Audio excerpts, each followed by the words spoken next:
This episode of the Pedalshift Project is brought to you by members of the Pedalshift Society. If you like what you hear, you can help support the show at pedalshift.net/society.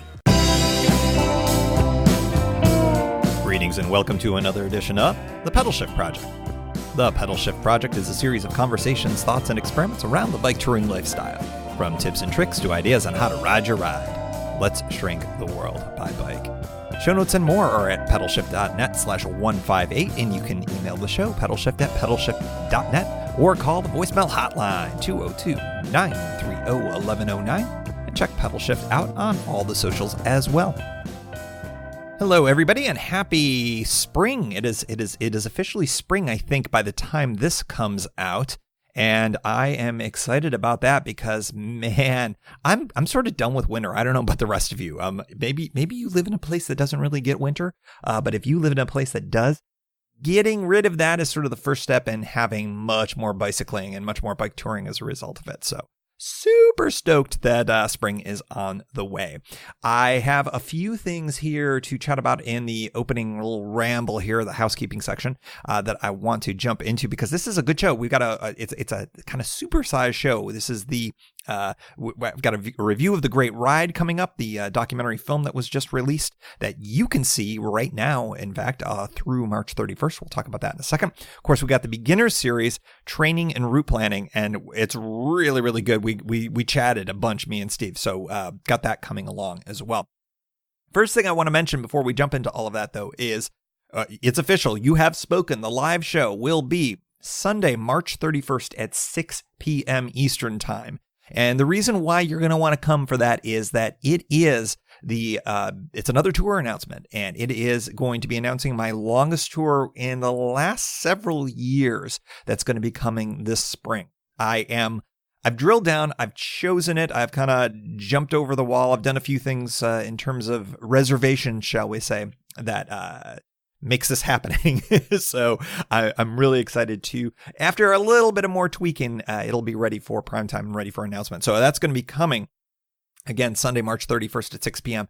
If you can't make it on that Sunday, it's going to be the following week's podcast on that Thursday. So check that all out. We're going to be kind of shifting the best of an extra week to accommodate for that. But Sunday, March 31st, 6 p.m. Eastern Time, that'll be at pedalshift.net/live.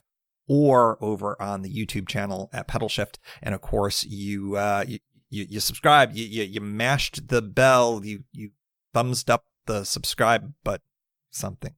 I'm terrible at this YouTube stuff. Anyways, go there. It'll be fun. Also, don't forget June 14th, Pedalpalooza. We're going to be doing the Podcast Palooza ride in Portland, Oregon. More details to come. That'll be at pedalshift.net/events. There's not much there beyond what I just told you, but go there anyways. Pedalshift.net/events. Save the date. That'll be Friday, June 14th. That'll be fun. I'm looking forward to that.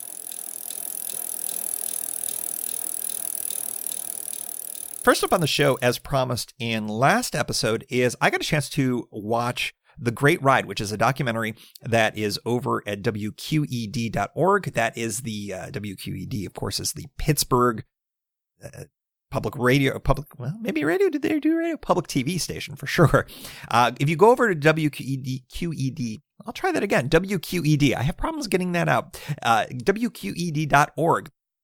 Through March 31st, you can stream for free this really great documentary. It's worth the hour if you're into bike touring, and you are. I'm here to tell you that. You know why? You're listening to a bike touring podcast, for crying out loud. You are into bike touring at least a little bit. So go check it out. Let me tell you a little bit about what I thought about the show. I think it was one of the best video presentations of the C&O and the Gap together as one contiguous trail that I've ever seen. Really sharply produced, really well filmed, but also just it had a lot of heart to it, and it was a great overview of everything. I loved seeing a lot of familiar faces in there. Most particularly, Doug Riegner was featured as a kind of the final piece. I don't want to ruin anything here, but he took care of the last piece the ride. The whole idea of this was going from DC to Pittsburgh, and they sort of follow along. And Doug took the last section, which ended up in Pittsburgh. If you don't know Doug, go check out some of the last couple of episodes that he's been on the show. Most recently, just a few episodes ago. You should go check that out. He is obviously in the know on the Great Allegheny Passage, so he handled that for this particular documentary. So I kind of alluded to this. Each section of the trails featured a different group of narrators, and they were riding the trail for that little piece. And so it started in Washington, D.C., and it started off with a veteran couple, husband and wife, a couple of veterans who were doing this and going along the C&O. So they were the first group. And then it also featured a lot of other interesting folks from a group from Black Girls Do Bike out of Cleveland, to a photographer who's actually pretty famous for doing photography along the Great Allegheny Passage, and a bunch of other folks that were really interesting. What I liked about that was you didn't get just this one kind of singular point of view for both trails. It splits it up, so you got different points of view along the trail. And I really liked that. I thought that was really a great way to tell the story without it being focused on the individual, him or herself, which I thought was pretty cool. The other thing I liked about it is that it wasn't all just kind of one type of bike setup. It wasn't just one bike packer or one Ortley, set of bike tour, the usual uniform that you see, the Ortley panniers, et cetera, et cetera. There were different types of bikes, different styles. There was a recumbent trike. It was really cool to see that bit of diversity also featured in it as well.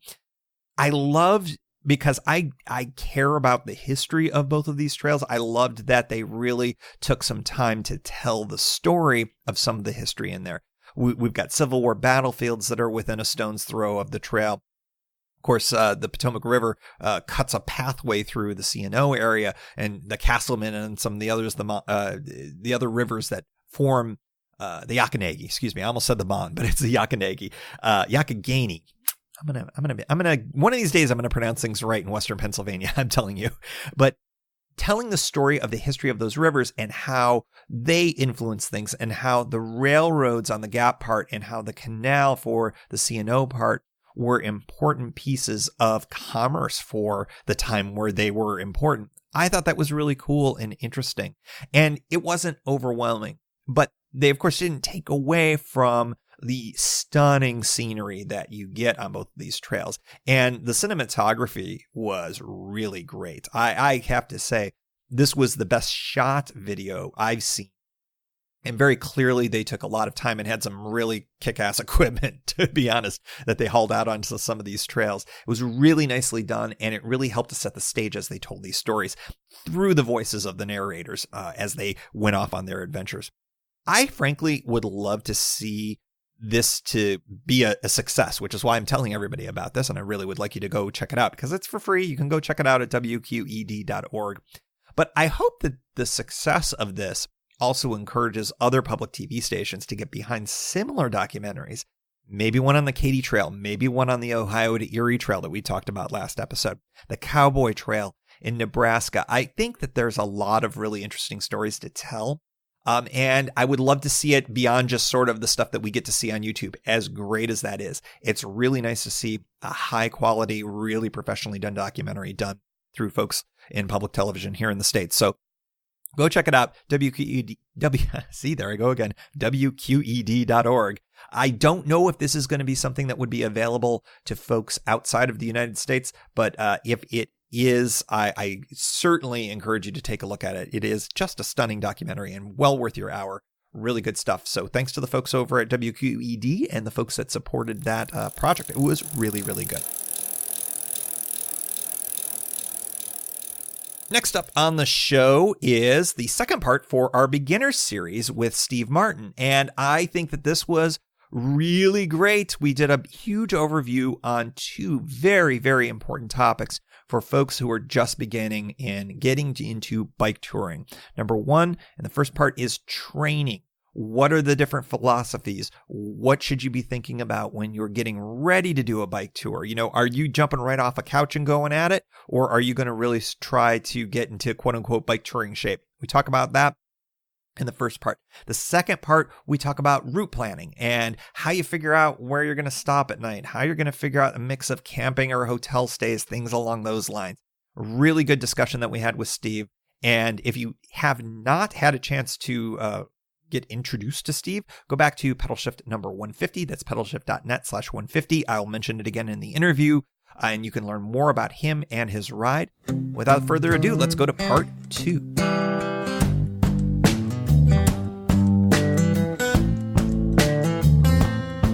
right, we are back with the second in the Beginner Series 2019 with Steve Martin. Steve, how are you, and how's everything been going in the lead up to your tour? I'm doing fantastic. Tour planning and things are going well.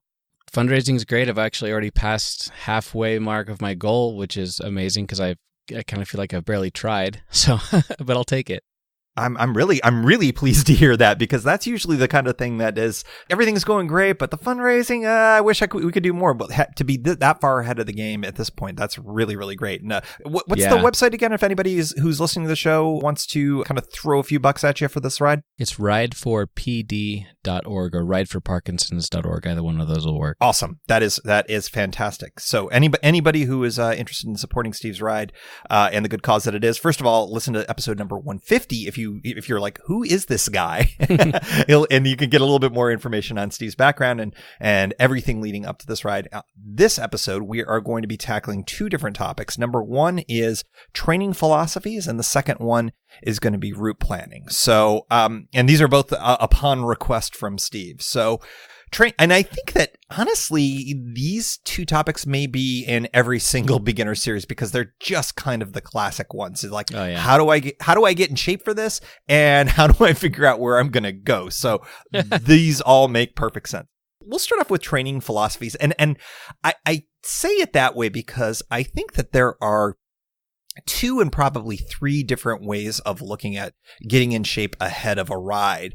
And I'm curious, what sort of, where's your headspace at for training ahead of your ride? And is there anything that you're kind of bringing to the table question wise for all of us, which is a weird way of saying, do you have any questions? I've got questions. So, actually, a lot of the questions come from the folks coming with us. We're up to about 7 people going, including myself. All from all ranges of ability to ride. One guy has cycled, toured all over the world, so he's fine. Another guy's pretty well fit already, but we got a couple guys who are kind of brand new to the thing. One guy who's a mountain biker but not a road biker who's coming. And from my perspective, I in addition to just trying to lose weight along the way to get in shape for myself in general, I've heard lots of different, like varying levels of advice, I guess, different on the continuum. There's the camp that's like, hey, as long as you can sit on your butt for 6 hours a day, you're good. And then on the other side, there's the people who are like, you got to train and kill yourself and interval training and all this other stuff on the other side of the continuum. So I'm kind of curious, from somebody who's done it a lot or advised a lot of people on doing training for touring, like what's your philosophy? Because I kind of don't have one. I'm just kind of riding my bike as much as I can and trying to get in general shape right now. Yeah, and I think that's the way to approach it is, knowing that there are a bunch of different ways to do it and probably not one really correct way. I think everybody approaches a tour, especially if it's their first one, differently than other people. But I think you nailed the different categories. I sort of categorize the philosophies as the train like hell people. Those are the ones that are like, you've got to be on a trainer all through the winter, and you've got to, you need to have goals, and you need to be able to ride this much by this date, and et cetera, et cetera, et cetera.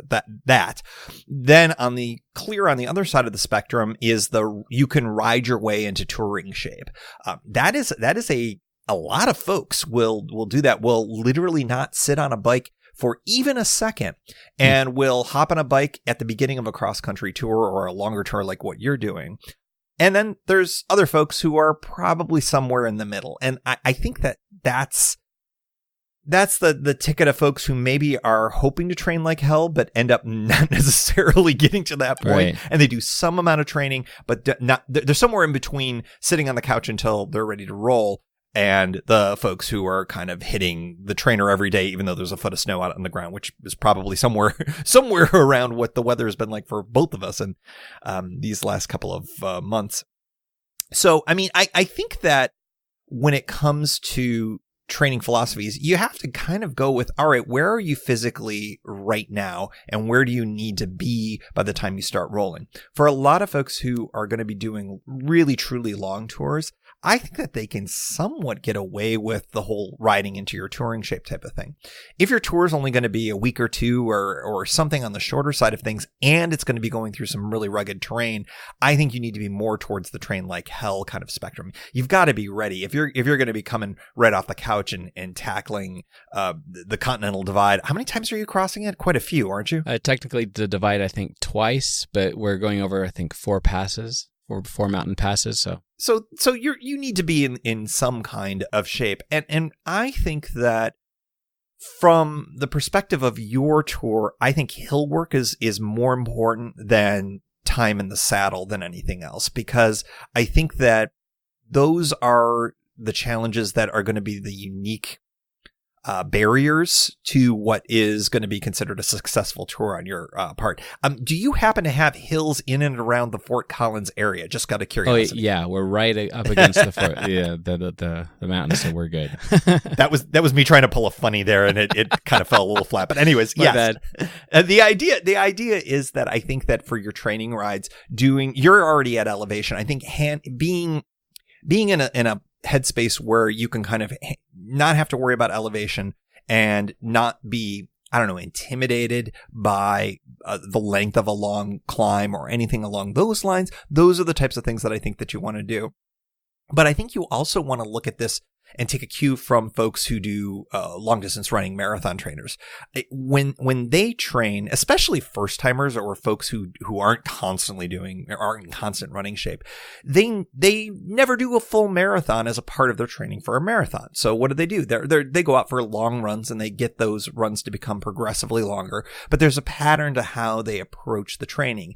And then at the same time, as they get up to those longer miles, the longest run they'll do is maybe a 19 or a 20-mile run for the ultimate goal. And then that's usually at least a full week before their tour. And then there's a taper, because there's tons of really good science on the efficacy of training really hard, but then making sure that you give your body a little bit of a sense of rest ahead of the big tour, the big run, whatever. So no matter what your sort of, I don't know, motivation is for how hard you want to be in training mode, I would really, really recommend that you build up to it slowly over time. And you've got pretty much all summer, if I recall correctly, because you're starting in September.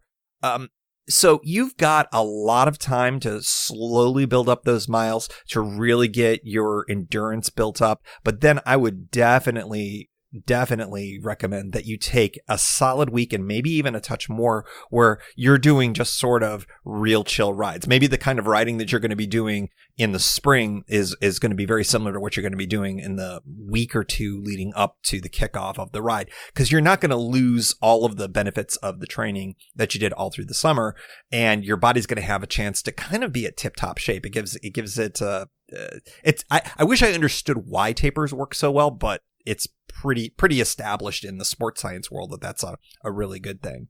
The other thing is nutrition and watching what you eat and making sure that you're giving your body the right kind of fuel for you. And that's going to vary from person to person. I will use me as an example. If I eat even the smallest amount of sugar when I'm off the bike, I gain a ton of weight. So I've largely eliminated sugar from my diet. My girlfriend, on the other hand, sugar is the fourth food group.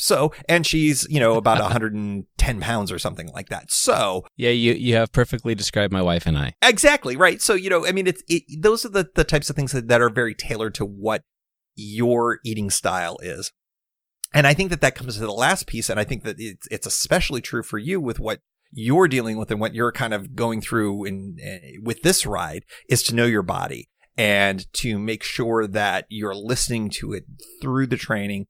And if something doesn't feel right, you should stop doing it, So if, hitting a particular pass in your training is always, causing you to bonk, well, maybe you're attacking it a little too hard. Maybe you're not hydrated enough. You don't have enough electrolytes in you. Make sure that you're keeping track of what you're doing before so that if something does go awry, you can kind of get a sense of, all right, what was the cause of this? And I think that that's going to serve you pretty well. That's sort of, in a nutshell, my thought process on training. And you can also ask me, how often do I follow my own words? Very rarely. Right now through the winter, I thought, oh, great, I'll go on a tour and I won't have to worry about eating well. Well, as a result, even though I went on that nice little 3-day tour, I probably ate as if I was touring all winter. So I put on more weight this winter than I would have ordinarily liked. So for my spring tour, which I'm kind of in the initial planning stages for, I've got to really focus on kind of dropping the weight, especially if I'm going to be going through hillier areas, because whatever weight you've got on you that you're carrying on the bike, it's the same as if it's in a pannier as well. So if you're intending to slim down some, you've got to make sure that you've got that planning. And frankly, I kind of blew it this winter. I think I drank too many good chocolate stouts. Yeah, I think I hear a lot of people, especially in the road biking community, they get very concerned about carbon fiber everything. So it's like 1 ounce, it's like the end of the road type of thing. And I'm kind of the opinion of, I would rather the best place to remove weight from the bike is the cyclist themselves. So I'm trying to remove as much weight from myself as possible along the way. One thing I'm curious about, I wonder if you've ever used any of these apps that for training, like on your phone apps. If you have any, what are the names of those? I have, and I'm a member of, are you a member of Strava? I have Strava on my phone. I don't tend to use that very much. I mean, that is much more popular in the racing community and kind of the road biking community that you just referenced. I tend to use an app called Ride with GPS, which I feel like straddles a little bit of other cycling varieties a little bit more.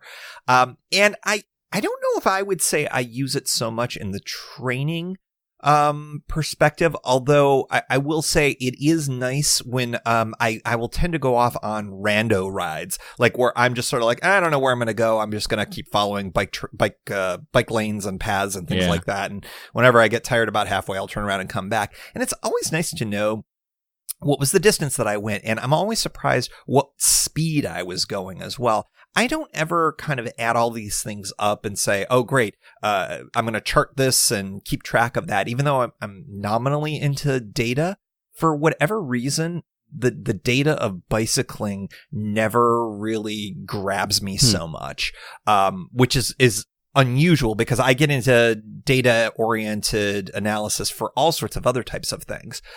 So, I think that it can be helpful, but it also can be one of those types of things where you're doing it for the sake of doing it, and it's taking away maybe a little bit of the joy. But for a lot of people, it's their ability to be able to compare themselves to others, to be able to kind of have that little bit of competition going on, because I know that in different, like for instance, in Strava groups or things like that. So for the folks that you're going to be riding with, maybe you create a Strava group so that you have some accountability amongst each other. That's another possible way that you can kind of pre-create the community of riders.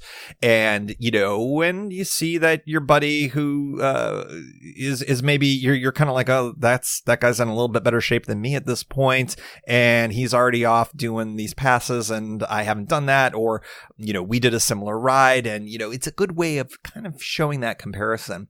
But you want to be careful about that too, because when all is said and done, everybody rides their own ride.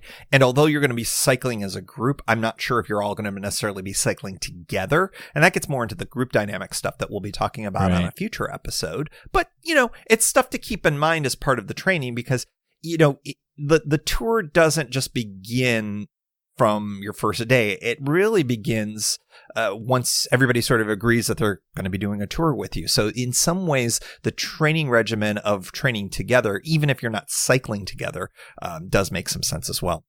So if I was going to sum up what you were talking about as far as like the philosophies and stuff, it sounds like get on your bike as much as you can and ride lots of hills if you're going to be riding hills. What else am I missing?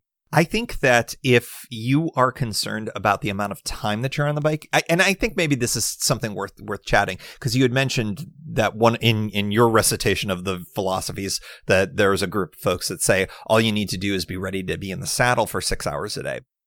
I think there's a lot to be said about that. to me, I have never really considered bicycle touring to be a particularly athletically, physically demanding type of recreation, sport, whatever we want to call it. I think it's a pretty mental type of activity.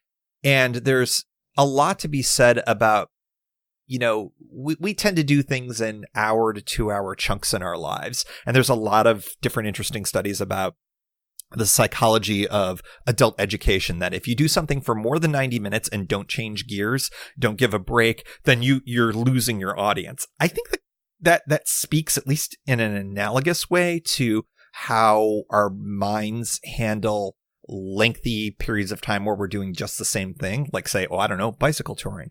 So I think that getting used to being in the saddle for extended periods of time beyond what you've ever done before, if your longest bike ride has been, a day ride and it's, 3 hours, say, well, you are going to want to be able to kind of get mentally used to going from 3 hours to 4 hours to 5 hours and beyond, depending on how long you think those days are going to be mileage wise.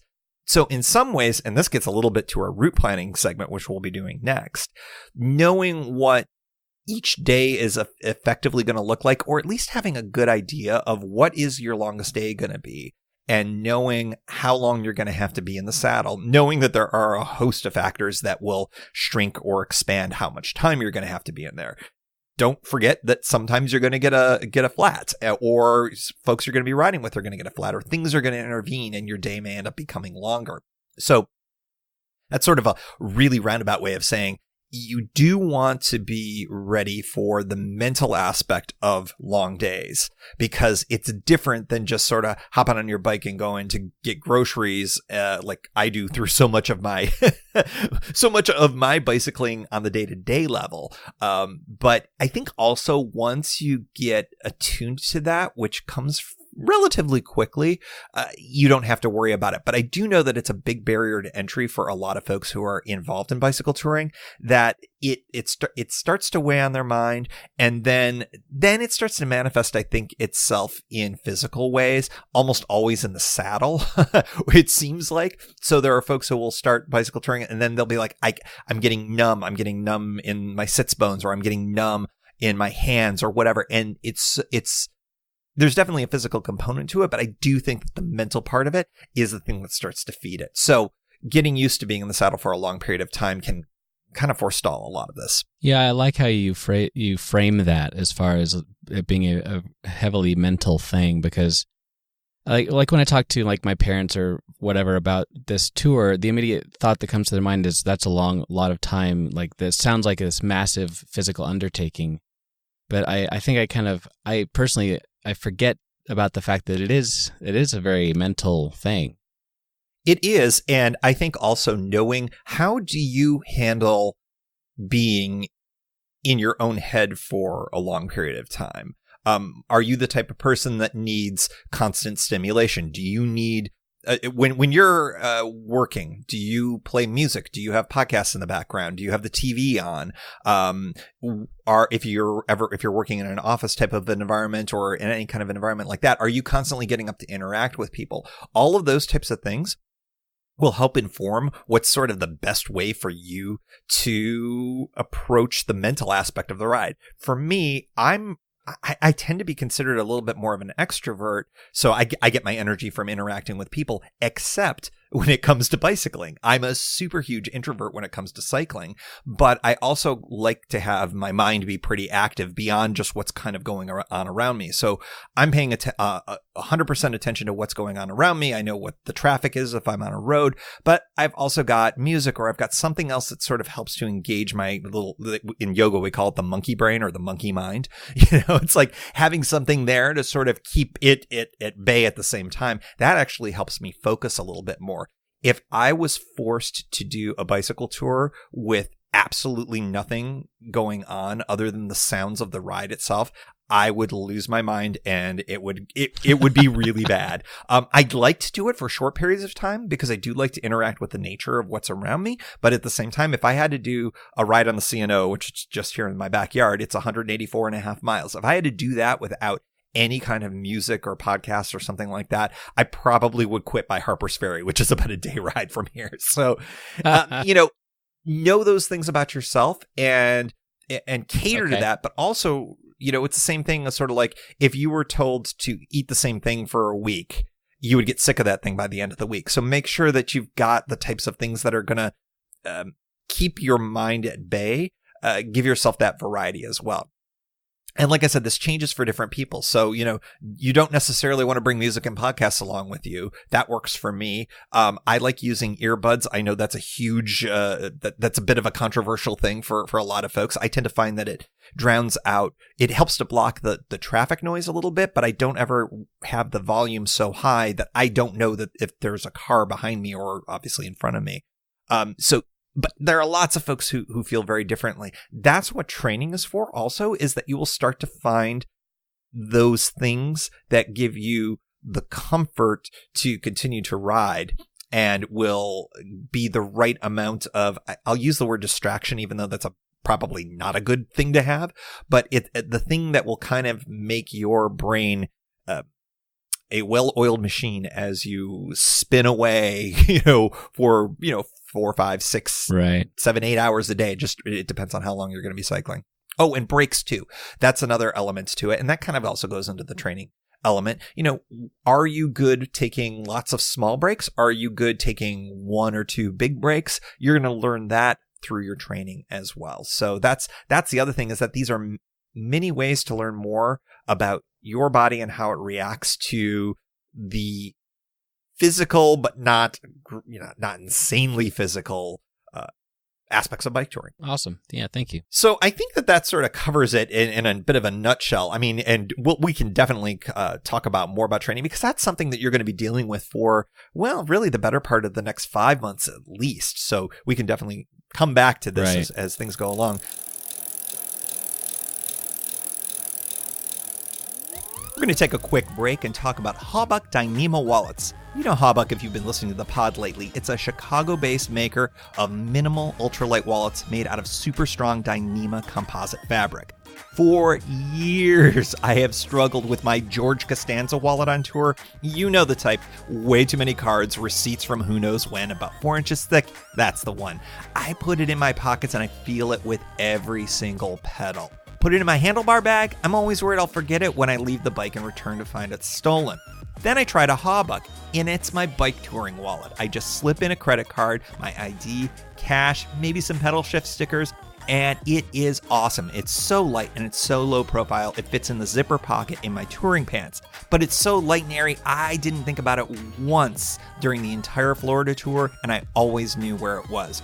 No more ugly plastic bags and rubber bands for me. I know I'll always have the cash for those unexpected cash-only places on tour. Hey, check it all out for yourself at hawbuck.camp. Use the code PedalShift and get 10% off your order. Big thanks to Hawbuck Dyneema Wallets for sponsoring the show. But I think now is a good time to turn our attention to route planning, depending on what part of the country you're from. And I think that it sounds like you've got the route that you've got figured out is largely sketched out, but there are elements that you've got choices and you're trying to figure out what choices to make. Is that a good encapsulation of where you're at?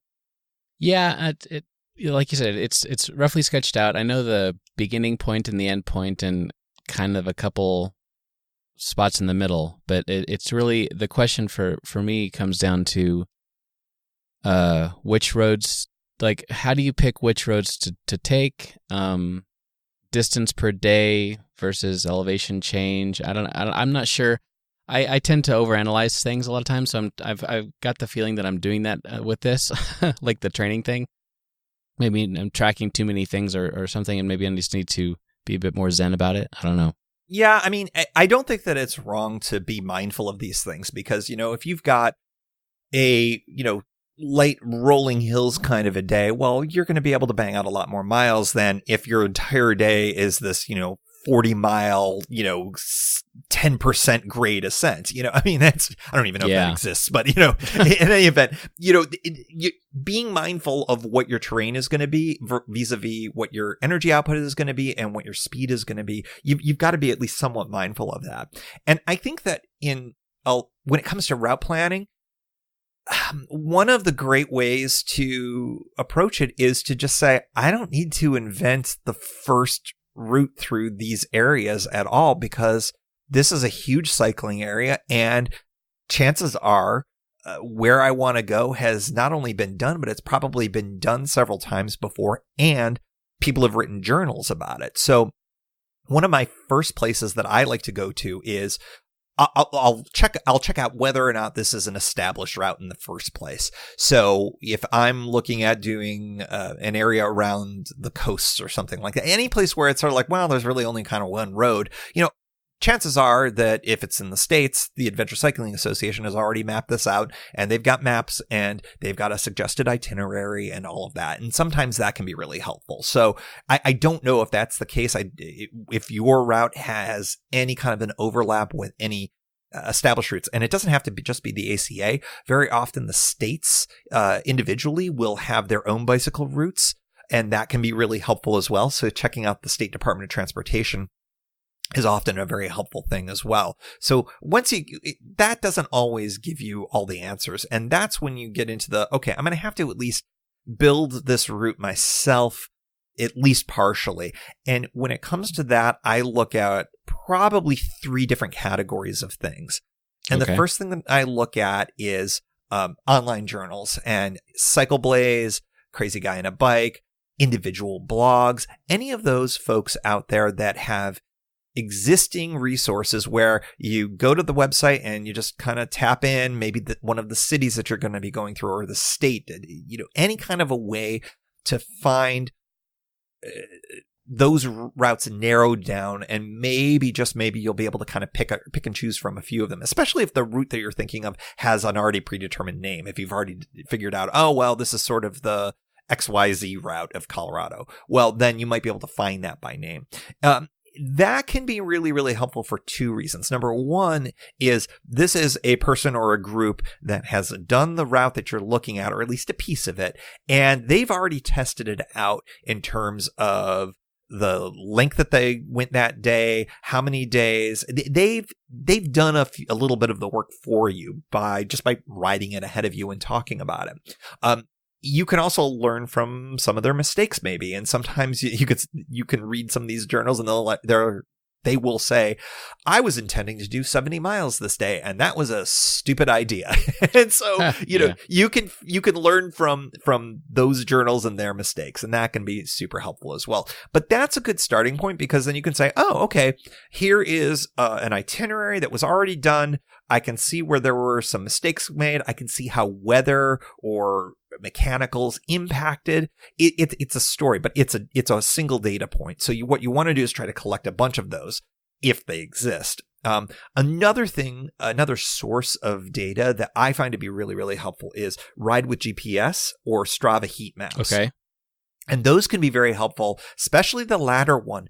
If you're looking for a way to find a route where you've got a couple of different options, perhaps, and then you're not sure, I don't know which road is better. A Strava heat map is going to show you where most of the cyclists are going.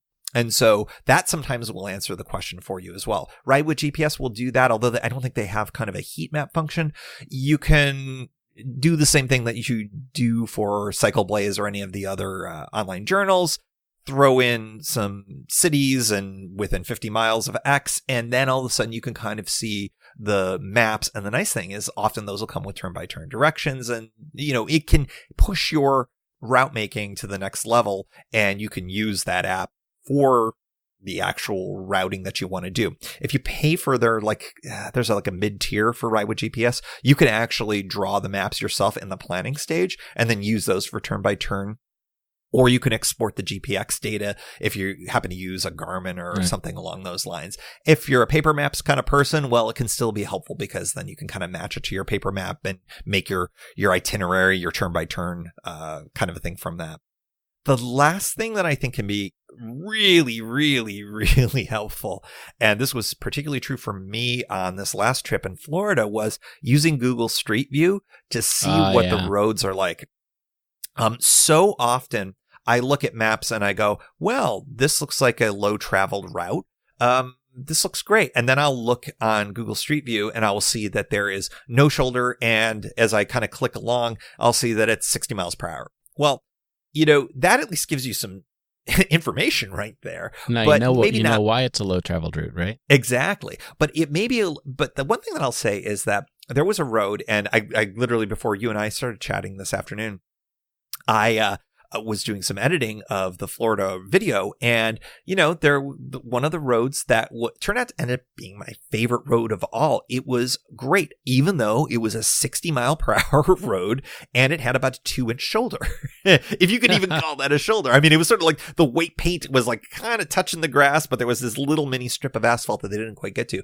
The reason why it still was a great cycling road and was used by a lot of folks in Florida for cycling is it's tremendously great asphalt, and it's super low trafficked because it rides parallel with one of the main thoroughfares through Central Florida that happens to be an interstate, and then there's another state route that was parallel with that as well. So this was a tertiary road, and even though it was really high speed, cyclists love it because there were very few cars that were on it.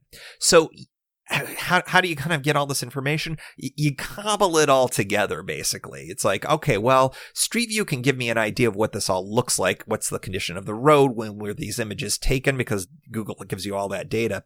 But then you can check out Strava heat maps. You can see what other online journals are looking like, and then sort of piece this together like a gigantic puzzle.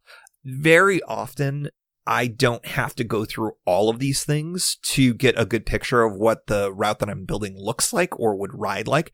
But the Google Street View for me, and I think I talked about this on the last podcast, is so helpful to visualize a complicated scenario where maybe you're going through a city and, there's a turn right, turn left kind of a scenario. I don't think that's going to be something that you're going to have to deal with so much. But if there's any element to your ride where you're like, oh, this will get a little complicated in here as we go through this area, Google Street View can be a really helpful piece of the puzzle to get rid of some of the question marks as to how you're going to make all of this happen. So that's sort of in a nutshell how I approach route planning, but I'm curious where you're at right now, and have you used any of these tools? Where are you sort of at this point? Well, I'm happy to hear that I think I've been doing it the right way.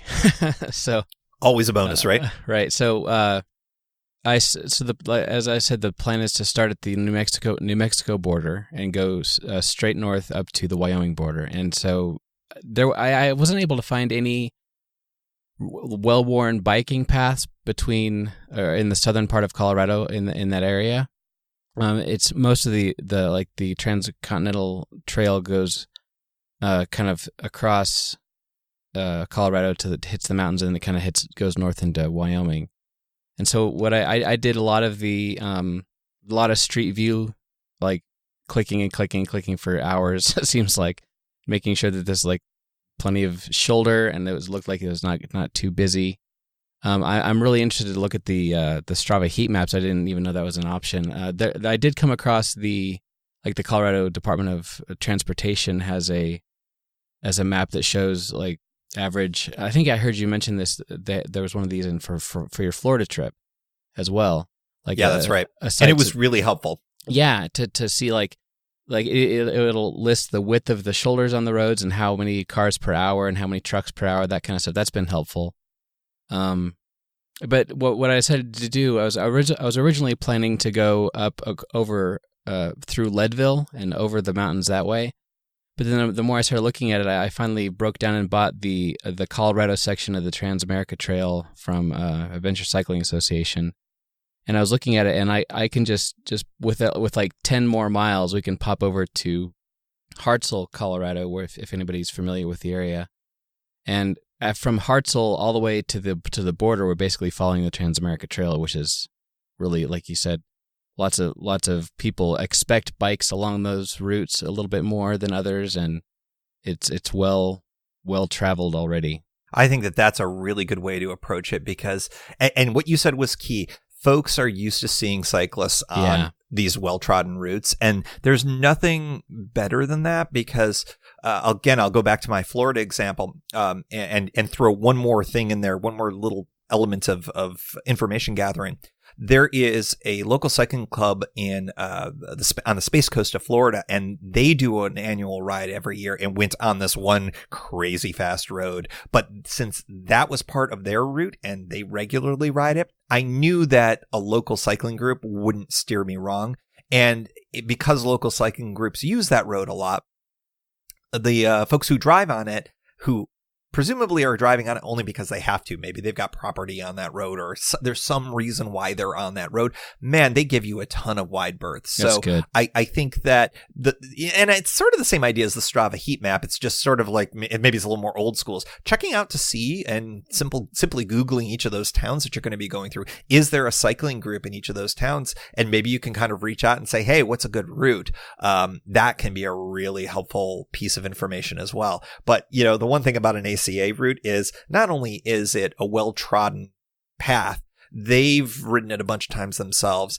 The towns are used to catering towards cyclists. So you've got a lot of different resources that are already there. And like I said, you don't have to keep reinventing the wheel. I feel like that's a good bike joke in some ways. When you create these routes, and if it doesn't cause you to have to go too far out of your way, I don't think there's anything wrong with traveling on a route where that the cycling infrastructure is there. And even if the cycling infrastructure is a little bit poor, at least folks are used to seeing cyclists on there. I think that that's kind of the no-brainer, at least for that section. Yeah, especially for the first tour that I'll be taking and planning and everything, to use the brain power of the rest of the world figured out for me is nice. At some point in the world, there had never been any bike tours, and people had to be the first to do whatever. And that's good and all, but I have to be honest, it's kind of nice to be the 8 millionth person to be riding a bicycle through some town, because you know what? It's already been done before and it's cool. Unless that's something that really turns your crank about being the first to do something. I think it's great to have the comfort of knowing that this isn't going to be an oddball occurrence for a driver to see a bicycle on the road, because that can really make a lot of difference in terms of your comfort level when you're riding along those roads. How do you pick where to stop for the night, like when you're planning a route? Yeah, that's a really good question. It will frankly depend on the spacing for the day prior and the day after. So what I typically will do if I have a lot of choices is I'll create kind of a short, medium, and long day for each of the days, knowing that that's going to impact what the next day was. So the California coast is a really good example near Big Sur. There's a couple of options where you can just do this crazy long day, but you're blowing through Big Sur. And it's sort of like, well, I kind of like to stay in Big Sur. And then all of a sudden that creates the situation that it's a bit of a shorter day for you, and the next day would be really, really long, or you could do 2 kind of short days. So what do? I end up doing multiple short days to kind of get through that section, knowing full well that makes the most sense. I want to stay in Big Sur. I want to be able to enjoy the vistas. I don't want to kill myself going through those really crazy hills, really enjoy the vistas and not punish myself. But, you could be at a state where let's talk about like a longer tour. Maybe this probably isn't super applicable to you, sure. But let's say you've got a flight and you have got 15 days left, and you've got about like 17 days worth of riding to do. You're gonna have to throw a century in there. Probably you're gonna have to do 2 days worth of riding, or a day and a half worth of riding in a day, and maybe get 3 days of riding in 2 days, and boom, you do a couple of those and you're kind of made up. So I think that when it comes to where are you going to stay, it's going to be, what's the spacing like? What are your lodging needs, and what are your lodging preferences? So if you're camping and it's no problem, and you don't have too many issues with camping, I suspect that you're going to be going through a lot of Forest Service land, and you can do dispersed camping, no problem. Yeah. But if you're going to be in hotels every night and it's like, well, it's got to be this town or that town, that's going to be kind of a little bit more of a limiting factor. So I guess the answer is my good lawyerly answer. It depends. Okay. Yeah, my goal is to, it's kind of worked out this way. The goal is going to be to camp every other night and have some place to stay the other odd nights. I think that's a really good way to do it, especially because for your first tour, especially if camping is not sort of the thing that really gets you going, it's more of a means to an end, then I would say that that's a really good way to do it. When I first started doing bicycle touring, my biggest thing was I loved camping. I just didn't get out to go camping very often. And so when I threw this bicycle touring thing together, I was like, oh, cool. I can camp every night. Sweet. I'm going to do that. So, that's because I really like camping. Now, somebody else, I met a bunch of people who that is the furthest thing from their minds. And the whole idea of getting on a bike for a bike tour is the bicycling component and only the bicycling component, and they would rather stay at a bed and breakfast or a hotel every single night, and that's what gets them going. I think that all works just great. I had never done that before until this Florida trip, and you know what? It was pretty darn enjoyable. I enjoyed the heck out of it. So I think doing that mix is probably pretty good, and that might also allow you to vary how much you're going to be able, or how much you're going to need to carry. Because if you're going to be doing a hotel night, or staying with friends or warm showers or whatever, chances are you're going to have a chance to do laundry at those stops. So if you have a chance to do laundry every other night, well, maybe you don't have to carry as much stuff. That's a good point. There's a lot of nice things that are a consequence of your lodging choices and how you approach things. Knowing full well that, maybe you do a harder day on the day that you're going to end up sleeping in a real bed someplace. That's another possibility as well. I know when I did the Pacific Coast back in 2014, there was one day where, well, frankly, we were trying to lose this one guy. So this one group of, there were two guys and me and this one guy that was just, oh my God, we just could, I particularly did not want anything to do with that guy ever again. And so I knew that if we did a full 70 miles to get to, I think it was Lompoc, California, no problem. That guy would be in the dust and I would never have to run into him again. And it was hot and it was crazy and it wasn't part of my original plan. But you know what? I did it. And at the end of that, I ended up in a hotel because that was my sort of reward for pushing through all of that.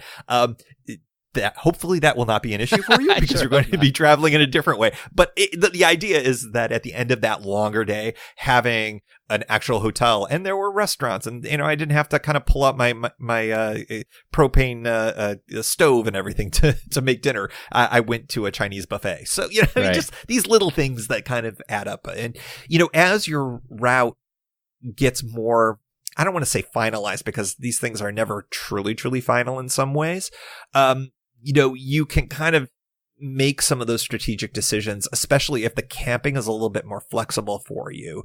But, obviously those nights where it's, whether it's a reservation or it's a friend or it's a warm showers or something like that, you have to commit a little bit more to those than you do necessarily to the camping scenarios. So that will sort of shape how your days go as well. Yeah, that all sounds great. And, I think I'll keep tweaking and researching probably up until the day before we leave. But I'll go ahead and throw it out there. If anybody wants to see the route now, it's on my website. There's a ride page, and I've embedded the Ride with GPS route on there, so people can take a look at what insanity I have planned so far. If anybody has any input, let me know. Yeah, that's true, and that's one other thing that I would say is. On this, the one nice thing about having a bicycle touring podcast is you talk about bicycling through some of your listeners' backyards, and they have much better ideas for you than what your original idea was. So, yeah, if there's any folks who have cycled in Colorado, take a look at Steve's route, and if there is a more interesting place to cycle or a better way to cycle, you can get in touch with him through the website and give your 2 cents because sometimes that can be really helpful as well.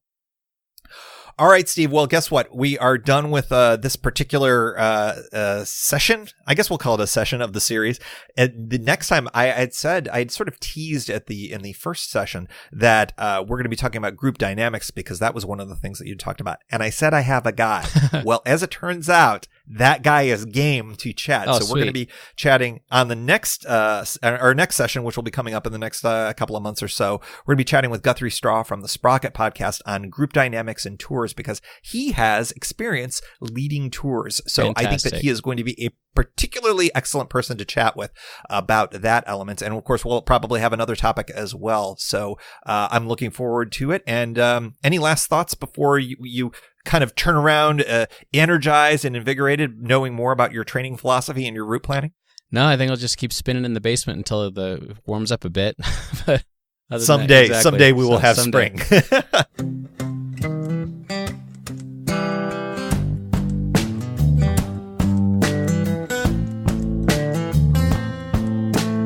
I want to thank Steve once again for joining the show. I am I love doing these beginner series, and I think that I'm hoping that you do too. It covers a lot of stuff that I think is important, not just for folks who are beginners, but frankly, it's always a good review, even if you're considered a pro-level tourer out there. I think it's always good to learn from listening to other people and listening to what their experiences are. And this is a yoga concept. I think I may have mentioned this on the other shows when we've done beginner series. There's a concept of looking at something through beginner's eyes. So I learn something every single time I do a beginner series episode. Trust me on that.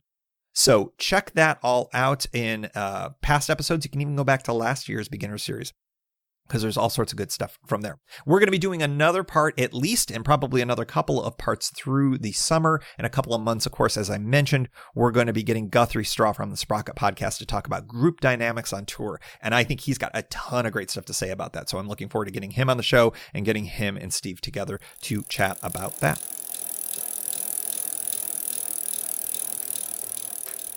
And as always, we'd like to close out the show with a special shout out to the Pedalshift Society. Because of support from listeners like you, Pedalshift is a weekly bicycle touring podcast with a global community, expanding into live shows, meetups, and tour journals. If you like what you hear, you can support the show for $5, $2, or even $1 a month. And there's one-shot and annual options. If you're not into the small monthly thing, check it all out at pedalshift.net/society. On to the society. Kimberly Wilson, Caleb Jenkinson, Cameron Lane, Andrew McGregor, Michael Hart, Keith Nagel, Brock Dittis, Thomas Skadow, Marco Lowe, Terrence Manson, Harry Delcatis, Chris Barron, Mark Van Ram, Brad Hipwell, Stuart Bucket, Todd Stutz, Mr. T, Roxy Arning, Stephen Dickerson, Vince LaGreco, Paul Culbertson, Scott Culbertson, Cody Florchinger, Tom Beninati, Greg Braithwaite, John Mayer, Sandy Pizzio, Richard Patch, Jeff Muster, Seth Pollock, Dave Roll, Joseph Quinn, Susan Brewster, Drew Porter, Byron Patterson, Joaquin Robert, Ray Jackson, Jeff Fry, Kenny Mikey, Lisa Hart, John Dankler, Steve Hankel, Miguel Quinones, Alejandro Aviles Reyes, Keith Spangler, Greg Towner, Dan Gebhardt, and Jody Zaranin. And thanks also to all past and anonymous contributors for helping make this show happen. Thank you for joining. You can find Pedalshift at pedalshift.net for more great bicycle touring content. You can hear the Pedalshift project through Apple Podcasts or your favorite podcast app. Opening music courtesy of Jason Kent off his self-titled album. The track is called America.